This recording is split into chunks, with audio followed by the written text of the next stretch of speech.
नमस्कार, बहुत स्वागत है आप सभी का। आप देख रहे हैं न्यूज़ इंडिया और आपके साथ मैं हूं मनीषा शर्मा। शुरुआत इस वक्त की बड़ी खबर के साथ कर लेते हैं। बड़ी खबर यह है कि मुख्यमंत्री नायब सिंह सैनी का सिरसा दौरा। सिरसा को इंटीग्रेटेड ड्रग रिकवरी सेंटर की सौगात। वीटा मिल्क चिलिंग सेंटर का उद्घाटन भी सीएम सैनी की ओर से किया गया। 77वें जिला स्तरीय वन महोत्सव में वृक्षारोपण करते हुए भी वो नजर आए। तो ये तस्वीरें और ये जानकारी आप तक साझा कर रहे हैं। ये तस्वीरें हरियाणा के सिरसा जिले से हैं, जहां पर मुख्यमंत्री नायब सिंह सैनी जो थे वो दौरे पर रहे और वीटा मिल्क चिलिंग सेंटर का उनकी ओर से उद्घाटन भी किया गया। पर्यावरण संरक्षण का संदेश देते हुए उन्होंने यहां पर वृक्षारोपण किया, बड़ी सौगात दी। 77वें जिला स्तरीय वन महोत्सव में उनकी ओर से वृक्षारोपण किया गया, यानी सीधे तौर पर एक बड़ा संकेत देने का प्रयास किया गया। इधर सांसद नवीन जिंदल ने कैथल के युवाओं को विश्व स्तरीय कौशल प्रशिक्षण की सौगात दे दी है। सांसद ने आरकेएसडी कॉलेज में नवीन अवसर इंटरनेशनल स्किल सेंटर का उद्घाटन किया और सेंटर में बनाई गई लैब और क्लासरूम्स में जाकर सुविधाओं की समीक्षा की। स्किल सेंटर के शुभारंभ के लिए बधाई देते हुए उन्होंने कहा कि पीएम सेतु योजना के अंतर्गत 520 करोड़ रुपए से कैथल और कुरुक्षेत्र के युवाओं को प्रशिक्षण दिया जाएगा। उन्होंने दोहराया कि आज के समय में केवल डिग्री नहीं बल्कि कौशल ही सफलता की सबसे बड़ी पूंजी है। युवाओं को बदलती तकनीक के लिए कौशल प्रशिक्षण लेना होगा और कौशल केंद्र की स्थापना इस दिशा में मील का पत्थर साबित होगा।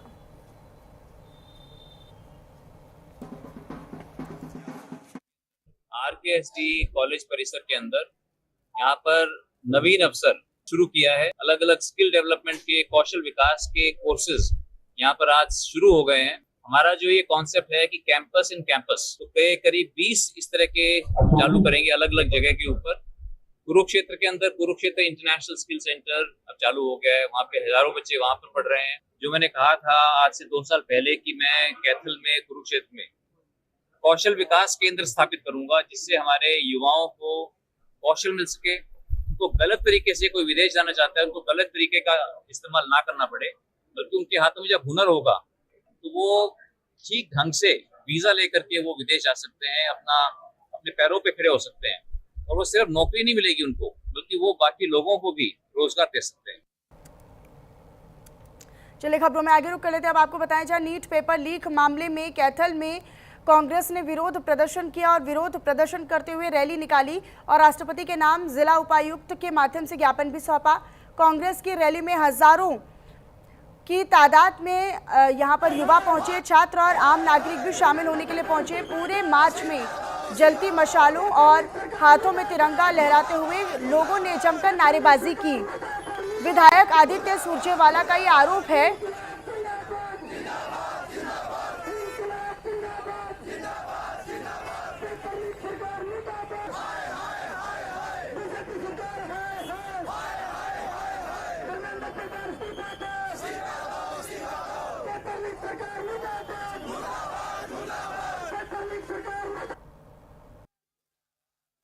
पिछले कुछ दिनों में हमने देखा है भाजपा तानाशाही सरकार, ये भाजपा पेपर लीक सरकार, ये भाजपा जवानों के सर फोड़ सरकार ने कैसे जो हमारे नौजवानों ने, जो भारत के भविष्य, हरियाणा के भविष्य ने एक पीसफुल प्रोटेस्ट किया था जंतर मंतर में, जो एक जंतर मंतर में पीसफुल प्रोटेस्ट किया था, उसके डर की वजह से कैसे नौजवानों का, बच्चों का, मेरी बहनों का कपड़े फाड़े, सर पे लाठियां मारी, उनको वहां से भगाया गया जैसे वो कोई आतंकवादी हो, जैसे वो कोई एंटी नेशनल हो। लेकिन हम सब जानते हैं असली एंटी नेशनल तो ये भाजपा सरकार है, जो हमारे नौजवानों की जिंदगी खत्म करना चाहते हैं, उनका भविष्य खत्म करना चाहते हैं। चलिए खबरों में आगे रुक करते हुए आपको बताएं, जब गुरुग्राम में नीट परीक्षा विवाद को लेकर कांग्रेस ने बड़ा प्रदर्शन किया है। सैकड़ों की तादाद में कांग्रेस कार्यकर्ता और युवा हाथों में मशाल लेकर सड़कों पर उतरे और केंद्र सरकार के खिलाफ विरोध दर्ज करवाया। दरअसल कांग्रेस का ये सीधे आरोप है कि नीट पेपर लीक से छात्रों का भविष्य प्रभावित हुआ है। इसी को लेकर पार्टी ने एनटीए को भंग करने, प्रभावित विद्यार्थियों के परिवार वालों को मुआवजा दिए जाने और केंद्रीय शिक्षा मंत्री धर्मेंद्र प्रधान के इस्तीफे की मांग उठाई है।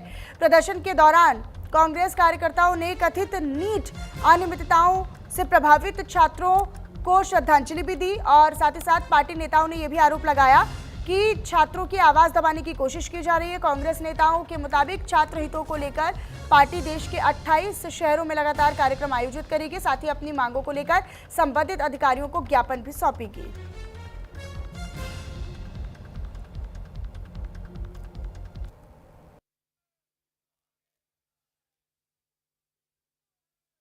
आपको पता है कैसे देश के अंदर ये भाजपा, ये नरेंद्र मोदी की सरकार ने कैसे बर्बरतापूर्ण हमारे विद्यार्थियों को, युवा साथियों को और कल हमारे आदरणीय विपक्ष के नेता को किस तरीके से घसीट के लाठियों के साथ बर्बरतापूर्वक मारा गया। आज हम उनको श्रद्धांजलि, जो हमारे 21 विद्यार्थियों ने जो नीट की परीक्षा के चक्कर में जो लीक हुई, तो उनको हमने भावभीनी श्रद्धांजलि दी है।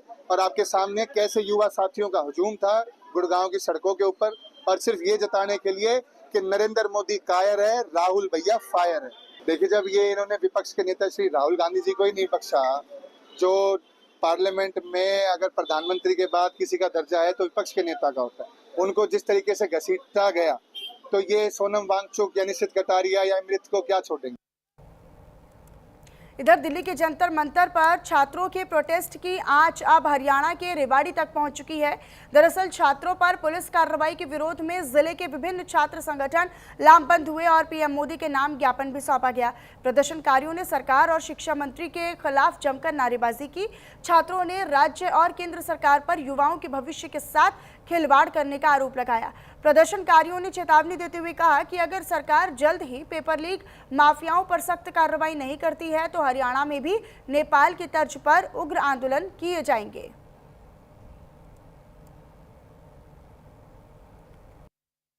तारीख को युवा साथी जंतर मंतर पर प्रदर्शन कर रहे थे, वो शांतिपूर्वक तरीके से अपना प्रदर्शन कर रहे थे, लेकिन देश की गूंगी बहरी सरकार ने जो क्रूरता उन लोगों के साथ दिखाई गई है, युवाओं को लाठियों से पीटा गया है। और मैं खुद वहां पर था, लाठियां हमें मारी गई, आंसू गैस के गोले हम पर छोड़े गए और यहाँ तक कि महिलाओं को भी इतनी क्रूरता के साथ मारा गया है। सरकार वैसे तो एक स्लोगन देती है बेटी पढ़ाओ बेटी बचाओ, लेकिन आज समझ में आ रहा है कि बेटियों को किन से बचाना है।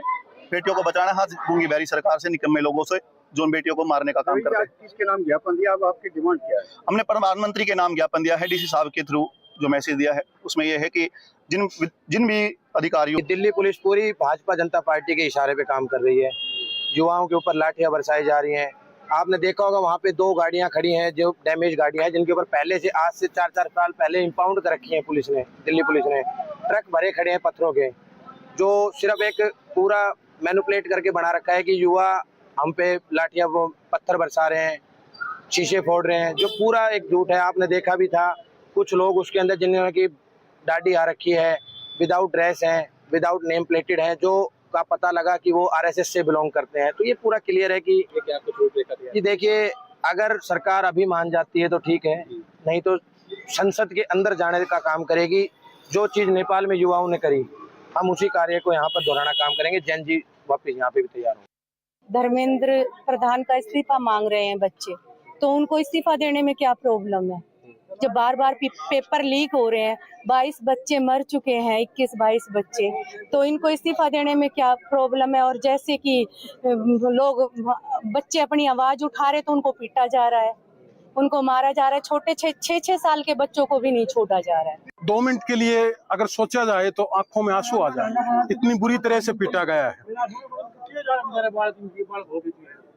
उन्होंने चोरी नहीं की, उन्होंने रेप नहीं किया, कोई गलत काम तो नहीं किया, बस सिर्फ ये है कि सिस्टम पे आवाज उठाई है। सिस्टम कहाँ पतला है, उसको ढूंढने के लिए कुछ गलत तो नहीं किया ना। उन पे इतनी बुरी तरह महिलाओं को पीटा गया है, इतनी बुरी तरह बाल खींच खींच के, मेरे ख्याल से कोई दोषी को भी नहीं पीटते। इतनी जल्दी ये जो बलात्कार करते हैं, दुष्कर्म होते हैं, उन पे कार्रवाई क्यों नहीं करते? कल एक बार फिर से झड़प हुई, फिर लाठीचार्ज हुआ है। जब भी होती है लाठीचार्ज वगैरह, स्टूडेंट कुछ नहीं करता, कुछ भी नहीं करता। मैं खुद अपना भाई भी गया था वहां, हम अपना एक्सपीरियंस बता रहे हैं, कुछ नहीं करता। सिर्फ पुलिस गुंडागर्दी कर रही है। पुलिस सोचती है कि इनको पीट के इस आंदोलन को खत्म कर दिया जाए, बस यही। चलिए आगे बढ़ते हुए आपको बताएं, जहां दिल्ली में हुए छात्रों पर लाठीचार्ज के विरोध में यमुनानगर की सड़कों पर हजारों लोग उतर आए। प्रदर्शनकारियों ने शिक्षा मंत्री के खिलाफ जमकर नारेबाजी करते हुए इस्तीफे की मांग की है। प्रदर्शनकारियों ने जिला प्रशासन को मांगों का ज्ञापन भी सौंपा, तो वही सरकार को चेतावनी दी है कि प्रदर्शनकारियों ने छात्रों के सपोर्ट में दिल्ली पहुंचने का आह्वान भी किया और ये कहा कि दिल्ली में जो छात्र बैठे हैं उनको समर्थन देना चाहिए। गुस्सा है आम जनता के अंदर, जो हमारे बच्चों पर लाठियां, जिस प्रकार से उनके सिर फोड़े गए, हमारी बेटियों पर गलत हरकतें जो पुलिस वालों ने की, गलत तरीके से उनको छूने की कोशिश करी, लाठ गलत तरीके से मारे गए, उसका सभी को गुस्सा है, सभी के अंदर रोष है। और ये गुस्सा आज आपने सड़कों पर देख लिया। और बहुत जल्द अगर दोबारा से सरकार ने दिल्ली में हमारी बच्चियों के साथ ऐसी हरकत की तो ये बीजेपी के जितने नेता हैं ये सुन ले, हम इनका घरों से निकलना बंद कर देंगे, इनके दरवाजे पर बैठेंगे, इनके दरवाजे बंद कर देंगे, फिर बताएंगे कि कैसे जुल्म होता है और कैसे हम जुल्म के साथ अपनी बेटियों की रक्षा हम करना जानते हैं। हम लड़ेंगे, मरते दम तक लड़ेंगे। इधर आगे बढ़ते हुए आपको बताया जाए, कैथल में एंटी व्हीकल थेफ्ट स्टाफ ने 50,000 के इनामी असलहा सप्लायर को गिरफ्तार कर लिया है। आरोपी साल 2024 के दौरान एक हत्या के मामले में भी वांछित चल रहा था। आरोपी की शिनाख्त पानीपत के रहने वाले रामफल उर्फ रामपाल के रूप में हुई है। मर्डर के केस में कोर्ट ने उसे भगोड़ा घोषित किया था। डीएसपी के मुताबिक एंटी व्हीकल थेफ्ट स्टाफ के नेतृत्व में अवैध हथियार बरामदगी के मामले की जांच के दौरान छौत के रहने वाले अजय को अवैध हथियार के साथ गिरफ्तार किया गया। पूछताछ में अजय ने खुलासा किया कि हथियार उसे रामपाल ने उपलब्ध करवाया था। पुलिस ने कार्रवाई की और कार्रवाई करते हुए आरोपी रामपाल को चंडीगढ़ से गिरफ्तार कर लिया। कोर्ट ने आरोपी की 2 दिन की पुलिस रिमांड भी मंजूर की है। 315 बोर का जो देशी कट्टा बरामद हुआ था, इसके संबंध में पहले मुकदमा दर्ज है। अजय को अरेस्ट करने के बाद उसने पूछताछ में बतलाया कि मैं ये देशी कट्टा एक रामपाल नाम के व्यक्ति से लेकर आया था। कल एबीटी स्टाफ कैथल के द्वारा गिरफ्तार किया गया है और उससे पूछताछ की गई है। उसके खिलाफ कार्रवाई की जा रही है। और एक ध्यानार्थ और जानने योग्य बात यह है कि यह रामपाल उपरोक्त शख्स एक नानकपुरी थाना शहर के क्षेत्र में एक लड़की कोमल की हत्या उसके भाई क्योड़कवासी ने की थी, जो नाबालिग था। और उस मुकदमे में रामपाल नाम का व्यक्ति वांछित था, जिसके लिए हरियाणा सरकार द्वारा या पुलिस विभाग द्वारा 50,000 का इनाम घोषित किया हुआ था। आगे बढ़ लेते हैं। अब आपको बताएं, जहां अमृतसर में आफत की बारिश, गोल्डन टेम्पल के पास हेरिटेज स्ट्रीट में पूरी तरीके से पानी भर गया है। बरसात ने नगर निगम की पोल खोलकर रख दी है। शहर के कई इलाके जलमग्न हो चुके हैं। गोल्डन टेम्पल के पास हेरिटेज स्ट्रीट में भी पानी भर चुका है। ये देखिए, ये तस्वीरें भी आपको लगातार दिखा रहे। बरसात ने नगर निगम के तमाम दावों की पोल खोलकर रख दिया। हालांकि बारिश से पहले ही नगर निगम जो है वो तमाम तरह के दावे वादे खूब करता है और ये हर प्रदेश का हाल है, हर राज्य का हाल है। और राज्यों में रहने वाले जो लोग हैं वो हमेशा हर बारिश में परेशान होते हैं। और यहाँ पर ये जो तस्वीरें आपको दिखा रहे हैं, गोल्डन टेम्पल की हेरिटेज स्ट्रीट की तस्वीरें हैं, जहाँ पर पूरी तरीके से तालाब में तब्दील ये सड़कें आपको नज़र आ रही है। इससे पहले नगर निगम की ओर से जो दावे वादे किए गए कि हमने इतनी तैयारी कर ली है कि इस बार पानी नहीं भरेगा, चाहे वो देश के किसी भी शहर की बात हो, हर सरकार यही दावे वादे करती है, हर नगर निगम प्राधिकरण यही दावे वादे करता है। लेकिन जब बारिश होती है तो पहली बारिश में पोल खोलकर रख जाती है। तो ये तस्वीरें आपको दिखा रहे हैं हम, तस्वीरें गोल्डन टेम्पल के हेरिटेज स्ट्रीट की हैं। आप देखिए आवाजाही में भी कितनी दिक्कतों का सामना लोगों को करना पड़ रहा है और गाड़ियों का लंबा जाम इस कारण लगता है। जल जमाव के कारण देखिए पूरी तरीके से तालाब में तब्दील हो चुकी है सड़कें, जनजीवन भी अस्त व्यस्त और प्रभावित नज़र आ रहा है। Golden temple heritage street, golden temple यानी स्वर्ण मंदिर, अमृतसर का स्वर्ण मंदिर, जहाँ पर अक्सर पर्यटक आते हैं, बड़ी संख्या में पर्यटक आते हैं यहाँ पर, लेकिन फिलहाल मानसून की बारिश ने सब हाल बेहाल किया हुआ है। पर्यटक जो है वो बड़ी संख्या की बजाय अब छोटी संख्या में आ रहे हैं, यानी कम संख्या में आपको पर्यटक नजर आएंगे। और स्पेशली अगर हम बात करें तो मानसून सीजन के दौरान पर्यटकों की जो संख्या है वो कम हो जाती है, सामान्य से बहुत कम हो जाती है। जो अव्यवस्थाएं हैं वो भी आपको दिखा रहे हैं। पहली बारिश में तमाम दावे इसी पहली बारिश में धुल जाते हैं। अमृतसर के गोल्डन टेम्पल के हेरिटेज स्ट्रीट की ये तस्वीर है, आपको दिखा रहे हैं। राकेश मेरे साथ, मेरे सहयोगी जुड़े हुए हैं, अधिक जानकारी के साथ फोन लाइन पर कनेक्ट हो चुके हैं। राकेश, नगर निगम तमाम दावे वादे करता रहे, लेकिन जब बारिश होती है तो वो तालाब में तब्दील ये सड़कें उन दावे वादों की पोल खोलती हैं। ये आपको बता दें कि जैसे कल और आज की डेट में बारिश हुई है तो उसको लेकर जो है पानी का जलमग्न हो गया है, उसको लेकर प्रशासन को लोग रिक्वेस्ट कर रहे हैं, लेकिन बार बार पानी ब्लॉक होने की वजह से लोगों को आने जाने में दिक्कत आ रही है और जो बाहर से आए पर्यटक हैं उनको भी मुश्किलों का सामना करना पड़ रहा है। तो उसको देखते हुए तस्वीरें जो पोल खोल रही हैं उसको लेकर लोगों ने डीसी साहब को है एप्लीकेशन मार्क कर दी है। तो अभी उन्होंने भरोसा दिलवाया कि बहुत जल्द इसका जो है क्लीन करवा दिया जाएगा। लेकिन जैसे अगर बात करें आने वाले दिनों में, सावन के महीने में लगातार बारिशें होती हैं, तो और आने वाले दिनों में हो सकता है कि तस्वीरें इससे भी बदतर हो जाएं। लेकिन जबकि प्रशासन को पहले से पता होता है कि हर बार ये पिक्चरें सामने आती हैं, पर उसके बावजूद भी ऐसी तैयारियां पहले नहीं की जाती है, जिससे आम लोगों को परेशानी का सामना करना पड़ता है। जी ठीक है, बहुत शुक्रिया राकेश आपका इस तमाम जानकारी को साझा करने के लिए। अपनी नजर आप इस पर बनाकर रखिएगा। खबरों में आगे रुक करते हुए आपको बताएं, जहां अमृतसर में बारिश की वजह से कई इलाके जलमग्न हो गए। खजाना गेट के पास मारी सिंह नगर और प्रीत नगर इलाकों में से 20 से ज़्यादा घरों में 4 से 5 फीट तक पानी भर गया है। लोगों का सीधे तौर पर आरोप है कि सीवरेज ब्लॉकेज और बारिश के पानी की निकासी का सही इंतजाम नहीं होने की वजह से ये पानी भरा है और इस तरह के हालात बने हैं। लोगों ने दावा किया कि नगर निगम से कई बार शिकायत की गई, लेकिन इस पर कोई सुविधा नहीं निकली है या फिर कोई समाधान नहीं निकला है। हड़ताल का हवाला देकर काम को टाला जा रहा है, ये लोगों की तरफ से कहा गया। यही कहना चाਹੁੰਦੇ ਸਾਡਾ ਕੋਈ ਹੱਲ ਹੀ ਨਹੀਂ ਇਹਦਾ ਹੋ ਰਿਹਾ ਜੇ ਇਹਨਾਂ ਬਹੁਤ ਸਾਨੂੰ ਜ਼ਿਆਦਾ ਪਰੇਸ਼ਾਨੀ ਹੋ ਰਹੀ ਜੇ ਪਾਣੀ ਨਾਲ ਸਾਡਾ ਨੁਕਸਾਨ ਹੋ ਰਿਹਾ ਜੇ ਸਾਡੇ ਬੱਚਿਆਂ ਦਾ ਮਹੱਲੇ ਦੇ ਕੌਂਸਲਰ ਸਾਹਿਬ ਨੂੰ ਵੀ ਤੁਸੀਂ ਦੱਸਿਆ ਵੀ ਇਹ ਮੁਸ਼ਕਲ ਆ ਰਹੀ ਹਾਂਜੀ ਅਸੀਂ ਉਧਰ ਵੀ ਗਏ ਸੀ ਉਹ ਕਹਿ ਰਹੇ ਹੜਤਾਲ ਚੱਲ ਰਹੀ ਜੇ ਅੱਛਾ ਕਿੰਨੇ ਦਿਨ ਤੋਂ ਇਹ ਪਾਣੀ ਭਰਿਆ ਹੋਇਆ ਹੈ 5 ਦਿਨ ਹੋ ਗਏ 2-3 ਦਿਨ ਹੋ ਗਏ ਜੀ ਇਹ ਮੁਸ਼ਕਲਾਂ ਹੈਗੀਆਂ ਬਾਰਿਸ਼ ਦੇ ਨਾਲ ਸੀਵਰਾਂ ਦਾ ਪਾਣੀ ਜਿਹੜਾ ਹੈਗਾ ਵਾ ਬਲੌਕ ਹੋ ਜਾਂਦਾ ਵਾ ਜੋ ਇੱਧਰ ਉੱਧਰ ਦਾ ਪਾਣੀ ਸਾਰਾ ਇੱਥੇ ਆ ਕੇ ਜਮ੍ਹਾਂ ਹੋ ਜਾਂਦਾ ਵਾ ਤੇ ਇੱਕ ਘਰ ਨੂੰ ਨਹੀਂ ਤੰਗੀ ਆ ਘੱਟੋ ਘੱਟ 15-20 ਘਰਾਂ ਨੂੰ ਤੰਗੀ ਹੈਗੀ ਆ ਕਿੰਨਾ ਕੁ ਪਾਣੀ ਘਰ ਦੇ ਅੰਦਰ ਆ ਗਿਆ ਘਰਾਂ 'ਚ ਪਾਣੀ ਗਿੱਟੇ ਗਿੱਟੇ ਤੱਕ ਪਾਣੀ ਜੇ 4-4 ਫੁੱਟ ਪਾਣੀ 4-4 ਫੁੱਟ ਪਾਣੀ ਇਹ ਹੈਗਾ ਤੁਸੀਂ ਆਪ ਹੁਣ ਕੈਮਰਾ ਮਾਰ ਕੇ ਦੇਖਿਆ ਵਾ ਤਾਂ ਲੱਗਦਾ ਨਹੀਂ ਰਹਿਣਾ ਵੀ ਮੁਸ਼ਕਲ ਹੋਇਆ ਰਹਿਣਾ ਖਾਣਾ ਪੀਣਾ ਮੁਸ਼ਕਲ ਹੋਇਆ ਜੀ ਹੈ ਕੋਈ ਹੱਲ ਨਹੀਂ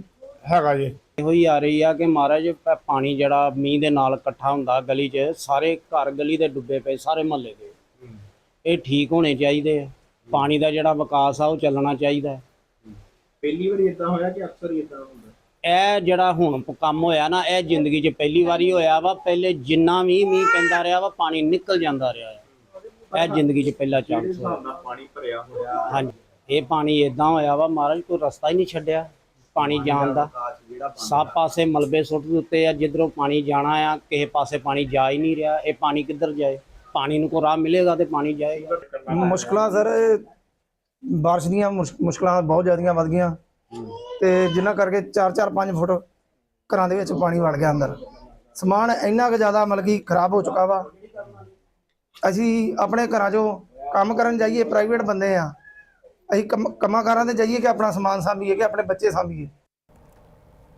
चलिए खबरों में आगे रुक करते हुए आपको बताएं, जहां फतेहगढ़ साहिब में एक बहुत ही दर्दनाक और दिल दहला देने वाली घटना सामने आई है, जहां पर घर के स्टोर में गेहूं को सुरक्षित रखने के लिए ड्रम में रखी सल्फास की गोलियों से जहरीली गैस ने 3 लोगों की जान ले ली। हादसे में दरअसल 2 मासूम बच्चों की मौत हो गई, जबकि 2 लड़कियों और एक महिला की हालत फिलहाल नाजुक बनी हुई है। तीनों को इलाज के लिए चंडीगढ़ के एक निजी अस्पताल में भर्ती करवा दिया गया है, जहाँ वे जिंदगी और मौत के बीच जंग लड़ रहे हैं। मासूमों की मौत के बाद हेल्थ डिपार्टमेंट और मेडिकल टीम ने मौके का मुआयना किया पहुंचकर, जहां पर इस दौरान जांच हुई और जांच के दौरान पता चला कि स्टोर में गेहूं के बीच रखी सल्फास की गोलियों से जहरीली गैस निकली, जो बेडरूम के एसी वाले कमरे में फैल गई। जहरीली गैस के ज़्यादा देर तक संपर्क में रहने की वजह से बच्चों और परिवार के दूसरे सदस्यों की तबीयत बिगड़ने लगी।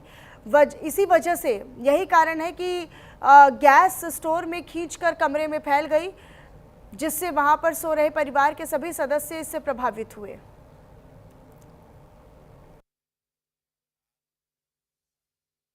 कल सवेरे उल्टियां ही आईयां, असी हॉस्पिटल लै गए, मैडम ने दवाई देती, उल्टियां बंद हो गई, ठीक ठाक सी। उसके बाद शाम को जाके फिर उल्टी कर लै गए, वो कहते दवाई दे दो जिहड़ी हैगी आ, कोई गल नहीं ठीक हो जू। फिर रात को फिर असी लैके गए, वो कहते कोई नहीं, बड़ी दे टीका लाता, छोटे नूं कहते टीका नहीं ला सकते, कोई गल नहीं, तुसीं दवाई दो ठीक हो जाना, इन्फैक्शन माड़ी मोटी हो जाती है बच्चे ते पेट दर्द का कोई गल नहीं। घरों लैके हत्थां च आ गया जी 4:30-5 बजे, बस ताजे आ गया कि को लगत पता की होया, घर चक के लै गया जी, मैं कन्ने चक के लै गए, पल्स चलती नहीं, पल्स चलती।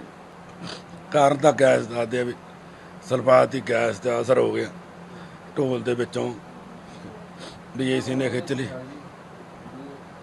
एसी ने खिंच ली, एसी ने खिंचण कारण जवाक छोटे सी, उन्हां दे असर कर गई। फतेहगढ़ साहिब में एक दर्दनाक और दिल दहला देने वाली घटना सामने आई है, जहां पर घर के स्टोर में गेहूं को सुरक्षित रखने के लिए एक ड्रम में रखी सल्फास की गोलियों से जहरीली गैस ने 3 लोगों की जान ले ली।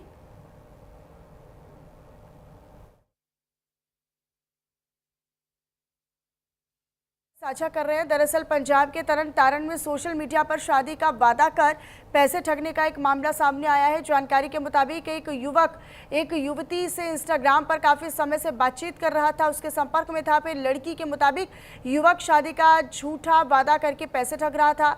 ऐसे में जब युवक लड़की की शादी करवाने गया तो लड़की ने शादी करने से साफ मना कर दिया।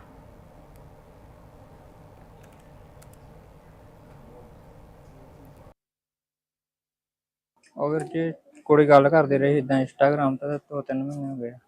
अच्छा, इंस्टाग्राम ते ਤੁਹਾਡੇ ਨਾਲ ਗੱਲ ਕਰਦੀ ਰਹੀ? ਕਿੰਨਾ ਚਿਰ ਕੀਤਾ ਹੀ ਗੱਲ ਉਹਨੇ? 2-3 ਮਹੀਨੇ ਹੋ ਗਏ ਜੀ। ਉਸ ਤੋਂ ਬਾਅਦ ਗਿਆ? ਉਸ ਤੋਂ ਬਾਅਦ ਵੀਰ ਜੀ ਉਹਨਾਂ ਪੈਸੇ ਆਖੇ ਮੈਨੂੰ ਕਹਿੰਦੇ ਵਿਆਹ ਕਰਾਉਣਾ ਮੈਂ ਤੇਰੇ ਨਾਲ, ਉਹ 40-50 ਹਜ਼ਾਰ ਰੁਪਇਆ ਲੱਗ ਹੀ ਗਿਆ। ਅੱਛਾ, ਤਾਂ ਘਰ ਦੇ ਵਿੱਚ ਅੱਜ ਖੁਸ਼ੀ ਦਾ ਮਾਹੌਲ ਹੀ ਤੇ ਗਮੀ ਚ ਬਦਲ ਗਿਆ ਪਿਆ, ਕਿੰਨਾ ਕੁ ਜਿਹੜਾ ਦੁੱਖ ਹੋਇਆ ਵੇਖ ਕੇ ਜੀ? ਬਹੁਤ ਜ਼ਿਆਦਾ। ਬਰਾਤ ਲੈ ਗਏ ਤੁਸੀਂ? ਹਾਂਜੀ ਹਾਂਜੀ। ਉਸ ਤੋਂ ਬਾਅਦ ਗਿਆ? ਫਿਰੋਜ਼ਪੁਰ ਤੱਕ ਗਏ ਹਾਂ ਜੀ ਭਾਈ। ਫਿਰੋਜ਼ਪੁਰ ਸੱਦਿਆ ਸਾਨੂੰ। ਅੱਛਾ, ਫਿਰੋਜ਼ਪੁਰ ਸੱਦਿਆ ਸਾਨੂੰ। ਹਾਂਜੀ ਹਾਂਜੀ। ਕਿਸੇ ਪੈਲਸ ਕੀਤਾ ਹੈ ਕੋਈ ਕਿ ਗੁਰਦੁਆਰੇ ਦੇ ਵਿੱਚ? ਗੁਰਦੁਆਰੇ ਬਾਅਦ ਕੋਹ ਨੇ ਭਾਜੀ ਕਦੇ ਇੱਧਰ ਕਦੇ ਉੱਧਰ ਦੇ ਖੱਜਲ ਖਰਾਬ ਕੀਤਾ ਸਾਰਾ। ਅੱਛਾ ਜੀ, ਬਾਈ ਮਿਲੇ ਨਹੀਂ ਤੁਹਾਨੂੰ? ਨਹੀਂ ਮਿਲੇ ਜੀ ਵੀਰੇ, ਇਹਨਾਂ ਦਾ ਸਾਨੂੰ ਪਤਾ ਨਹੀਂ ਕੀ ਮਸਲਾ ਵਾ। ਇਹਨਾਂ ਨੇ ਵੀ ਸਾਨੂੰ ਵਿਆਹ ਤੇ ਸੱਦਿਆ, ਵੀ ਇੰਨੀ ਤਰੀਕ ਦਾ ਵਿਆਹ ਬੱਜਾ, ਅਸੀਂ ਲੈ ਕੇ ਗਏ ਆ ਬਰਾਤ, ਪਰ ਉਹਨਾਂ ਨੇ ਸਾਨੂੰ ਕੋਈ ਵੀ ਸਹੀ ਐਡਰੈਸ ਨਹੀਂ ਦੱਸਿਆ। ਸਾਨੂੰ ਕਦੇ ਇੱਥੇ ਲੈ ਕੇ ਜਾਂਦੇ, ਸਾਨੂੰ ਕਦੇ ਇੱਥੇ ਲੈ ਕੇ ਜਾਂਦੇ ਆ। ਅਸੀਂ ਸਾਰਾ 6 ਵਜੇ ਤੱਕ ਅਸੀਂ ਦੇਖਦੇ ਰਹੇ ਆ, ਸਾਨੂੰ ਕੋਈ ਵੀ ਉਹਨਾਂ ਨੇ ਪਤਾ ਟਿਕਾਣਾ ਨਹੀਂ ਦੱਸਿਆ। ਅਸੀਂ ਲੈ ਕੇ ਬਰਾਤ ਫਿਰ ਵਾਪਸ ਆ ਗਏ ਆ। ਇੱਥੇ ਸਾਨੂੰ ਸਾਰੇ ਲੋਕੀ ਕਹਿੰਦੇ, ਸਾਨੂੰ ਬਹੁਤ ਬਦਨਾਮੀ ਮਹਿਸੂਸ ਹੋਈ, ਬੜੀ ਬੇਇੱਜ਼ਤੀ ਮਹਿਸੂਸ ਹੋਈ। ਅਸੀਂ ਕਿਸੇ ਨੂੰ ਮੂੰਹ ਵਿਖਾਉਣ ਜੋਗੇ ਨਹੀਂ, ਜਾਂ ਤਾਂ ਸਾਨੂੰ ਕੋਈ ਜਾਂ ਤਾਂ ਇਹਨਾਂ ਦੇ ਪੈਸੇ ਵਾਪਸ ਚਾਹੀਦੇ ਆ, ਤੇ ਜਾਂ ਸਾਡਾ ਕੋਈ ਕੁੜੀ ਮਸਲਾ ਹੱਲ ਕਰੇ ਕਿਸੇ ਵੀ ਬਾਰੇ। ਹਾਂਜੀ, ਮਸਲਾ ਇਹ ਕਿ ਉਹ ਗੱਲ ਕਰਦੇ ਰਹੇ ਸੀ ਮੇਰੇ ਵਿਆਹ ਤੋਂ ਥੋੜੇ ਦਿਨ ਪਹਿਲਾਂ। ਇਹਨਾਂ ਨੇ ਗੱਲ ਕਰਨੀ ਸ਼ੁਰੂ ਕੀਤੀ ਸੀ ਤੇ ਉਹ ਕੁੜੀ ਨੇ ਇਹ ਗੱਲ ਕਹੀ ਸੀ ਕਿ ਮੈਂ ਤੁਹਾਡੇ ਨਾਲ ਵਿਆਹ ਕਰਵਾਉਂਗੀ, ਤੁਹਾਡੇ ਘਰੇ ਵਸਣਾ ਚਾਹੂੰਗੀ। ਕਿੰਨੇ ਗੱਲ ਕੀਤੀ? ਰੀਤ ਮਾਮੇ ਮੇਰੇ ਨੇ, ਬੋੜੇ ਨੇ। ਅੱਛਾ, ਬੋੜ ਸਿੰਘ ਨਾਮ? ਹਾਂਜੀ। ਤੇ ਉਹ ਕੁੜੀ ਨੇ, ਰੀਤ ਨਾਮ ਦੀ ਕੁੜੀ ਆ, ਉਹਨੇ ਇਹ ਗੱਲ ਕਹੀ ਸੀ ਕਿ ਮੈਂ ਤੇਰੇ ਘਰੇ ਵਸਣਾ ਚਾਹੁੰਦੀ ਹਾਂ, ਤੂੰ ਮੈਨੂੰ ਪੈਸੇ ਪਾ। ਇਹਨੇ ਉਹਨੂੰ 1.5 ਲੱਖ ਤੱਕ ਖਵਾ ਦਿੱਤਾ ਹੋਇਆ ਵਾ, ਪੈਸੇ ਪਾ ਦਿੱਤੇ ਹੋਏ ਆ। ਤੇ ਬਟ ਲੇਕਿਨ ਅਸੀਂ ਬਰਾਤ ਲੈ ਕੇ ਗਏ ਸੀ, ਉਹ ਖਾਲੀ ਵਾਪਸ ਆ ਗਈ ਸਾਰੀ ਬਰਾਤ ਸਾਡੀ। ਕਿਹੜੀ ਜਗ੍ਹਾ ਦੀ ਰਹਿਣ ਵਾਲੀ ਹੈ? ਅਸੀਂ ਨਾਰਲੀ ਪਿੰਡ ਤੇ ਰਹਿਣ ਵਾਲੇ ਆ। ਨਹੀਂ, ਉਹ ਕਿਹੜੀ ਜਗ੍ਹਾ ਦੀ ਰਹਿਣ ਵਾਲੀ ਕੁੜੀ? ਉਹ ਕੁੜੀ ਫਿਰੋਜ਼ਪੁਰ ਕਹਿ ਰਹੀ ਸੀਗੀ। ਅੱਛਾ, ਫਿਰੋਜ਼ਪੁਰ। ਹਾਂਜੀ। ਤੇ ਫੋਨ ਤੇ ਵੀ ਗੱਲਬਾਤ ਹੁੰਦੀ ਰਹੀ ਹੈ? ਹਾਂ, ਫੋਨ ਤੇ ਵੀ ਗੱਲਬਾਤ ਡੇਲੀ ਹੁੰਦੀ ਰਹੀ ਆ ਉਹਦੇ ਨਾਲ। ਤੇ ਪੈਸੇ ਪਵਾ ਕੇ ਉਹਨੇ 2-3 ਦਿਨ ਉਹਨਾਂ ਨੇ ਫੋਨ ਨਹੀਂ ਲਾਉਣਾ। ਜਿਸ ਦਿਨ ਉਹਨਾਂ ਨੂੰ ਪੈਸਿਆਂ ਦੀ ਲੋੜ ਹੁੰਦੀ ਸੀ, ਉਸ ਦਿਨ ਹੀ ਉਹ ਫੋਨ ਲਾਉਂਦੇ ਸੀ। ਵੀਰ ਜੀ ਇੰਸਟਾਗ੍ਰਾਮ ਤੋਂ ਚੱਲੀ ਆ ਜੀ। ਮੇਰੇ ਮਾਮੇ ਸਹੁਰੇ ਦਾ ਵਿਆਹ ਸੀ। ਉੱਥੇ ਆਏ ਸੀ ਅਸੀਂ। ਇਹ ਬੋੜ ਸਿੰਘ ਦਾ ਵਿਆਹ ਮਾਮਾ ਤੁਹਾਡਾ ਵਾ? ਹਾਂਜੀ ਹਾਂਜੀ ਮਾਮਾ ਜੀ। ਤੇ ਕਿੰਨਾ ਕੁ ਚਿਰ ਇੰਸਟਾਗ੍ਰਾਮ ਤੇ ਗੱਲਬਾਤ ਹੁੰਦੀ ਸੀ? ਚੱਲਦੀ ਰਹੀ 2-3 ਮਹੀਨੇ ਜੀ। ਅੱਛਾ ਜੀ। ਹਾਂਜੀ ਕਿੰਨੇ ਕੁ ਪੈਸੇ ਪਾ ਚੁੱਕਾ ਸੀ ਇਹ? ਪਾ ਚੁੱਕਾ ਹੈ 20-25 ਰੁਪਇਆ ਪਾ ਚੁੱਕਾ ਹੈ। ਉਹ ਜਾਨੀ ਬਰਾਤ ਸਾਰੇ ਬਰਾਤ ਜਾਂਦੇ ਅੰਗ ਸੰਗ ਸੱਦੇ ਮੈਂ ਤੇ ਉਹ ਬਰਾਤ ਲੈ ਕੇ ਗਏ ਤੇ ਉਹ ਮਿਲੇ ਨਹੀਂ, ਘਰੇ ਟੱਕਰੇ ਨਹੀਂ ਹਨ। ਕੁੜੀ ਵਾਲੇ? ਹਾਂ ਕੁੜੀ ਵਾਲਿਆਂ ਨੇ ਟੱਕਰੇ। ਅੱਛਾ ਜੀ। ਹਾਂਜੀ। ਕਿੰਨਾ ਕੁ ਖਰਚਾ ਤੁਹਾਡਾ ਲੱਗ ਗਿਆ ਫਿਰ? सारा पैसा वावा लग गया। और चलिए फिलहाल मेरे साथ इस बुलेटिन में इतना ही। आप बने रहिएगा न्यूज़ इंडिया के साथ। नमस्कार।